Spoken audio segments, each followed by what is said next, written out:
গোপন সূত্রে খবর পেয়ে ক্যানিং থানার পুলিশ তালদি বাজার এলাকায় অভিযান চালিয়ে 7 জন ছিনতাইবাজকে গ্রেপ্তার করেছে।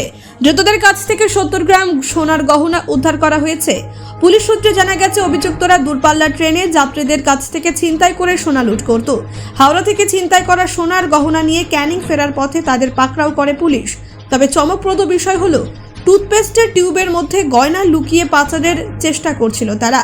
ক্যানিং থানার পুলিশ ধৃতদের বিরুদ্ধে মামলা রুজু করে আজ আলিপুর আদালতে তোলে।